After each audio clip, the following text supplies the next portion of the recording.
عید الاضحیٰ سے کئی دن پہلے۔ امی، کیا اس بار ہم بھی بڑی قربانی کریں گے؟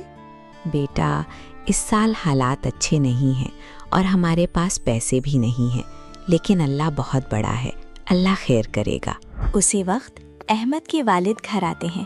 احمد اس سے سیدھا کہتا ہے، ابا جان، کیا اس بار ہم بھی قربانی کریں گے؟ بیٹا، کوشش کرتا ہوں، اللہ نے چاہا تو ضرور کریں گے۔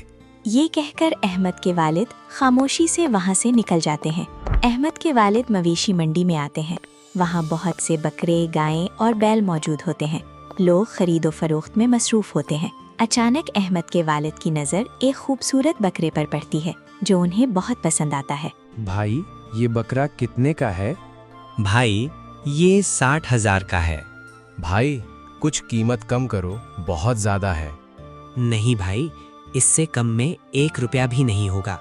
پھر احمد کے والد نے کئی جگہ پوچھا، لیکن بکرے اور گائیں بہت مہنگی تھیں، اس لیے وہ مایوس ہو کر گھر کی طرف روانہ ہو گئے۔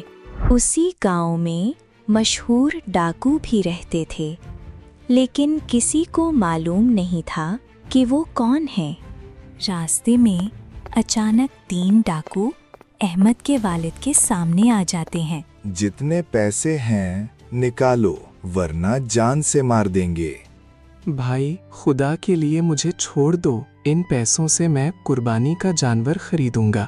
میں تم سے کہتا ہوں کہ یہ پیسے نکالو، ورنہ تمہیں مار دوں گا۔ پھر ڈاکو احمد کے والد سے 20,000 روپے چھین لیتے ہیں اور وہاں سے چلے جاتے ہیں۔ لیکن جاتے ہوئے وقت ایک ڈاکو کی جیب سے کچھ گر جاتا ہے جس کا اسے پتہ نہیں چلتا۔ احمد کے والد جب وہاں پہنچتے ہیں تو دیکھتے ہیں کہ ڈاکوؤں سے ایک ڈائمنڈ رنگ گر گئی ہے۔ وہ انگوٹھی اٹھا لیتے ہیں۔ پھر وہ سنار کی دکان پر جاتے ہیں۔ بھائی، یہ رنگ کتنے کی ہوگی؟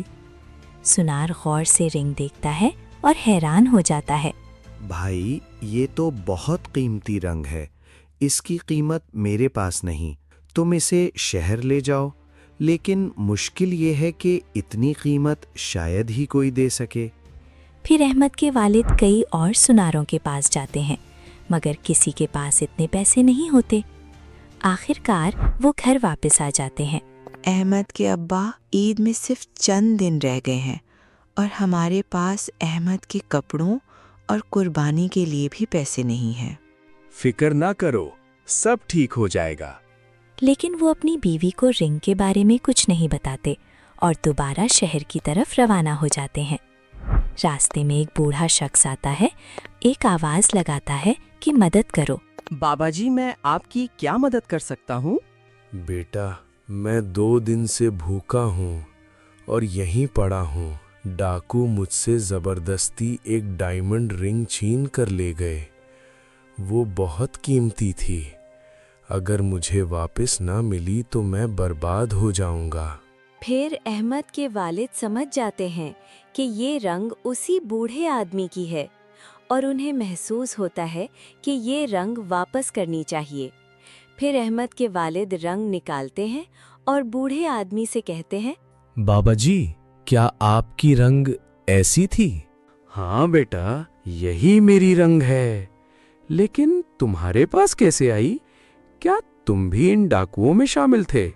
نہیں بابا جی، میں ڈاکو نہیں ہوں۔ پھر احمد کے والد ساری بات سچ سچ بتا دیتے ہیں اور رنگ واپس کر دیتے ہیں۔ بیٹا، تم بہت ایماندار ہو۔ میں تمہارا امتحان لے رہا تھا اور تم اس میں کامیاب ہو گئے۔ بابا جی، کیسا امتحان؟ بیٹا، میں حقیقت میں بوڑھا نہیں ہوں، میں ایک جن ہوں۔ اچانک وہ بوڑھا آدمی جن کی شکل میں بدل جاتا ہے۔ مانگو، تمہیں کیا چاہیے؟ جن صاحب، مجھے کچھ نہیں چاہیے، بس اتنا کر دیں کہ میرے بچے کے لیے ایک بکرا مل جائے تاکہ ہم قربانی کر سکیں۔ پھر جن جادو سے ایک بڑا خوبصورت بکرا پیدا کرتا ہے اور ساتھ میں ایک جادوئی لاٹھی بھی دیتا ہے۔ یہ تمہاری ایمانداری کا انعام ہے۔ یہ کہہ کر جن غائب ہو جاتا ہے اور احمد کے والد گھر کی طرف روانہ ہو جاتے ہیں۔ کچھ فاصلے کے بعد وہ ایک عجیب منظر دیکھتے ہیں۔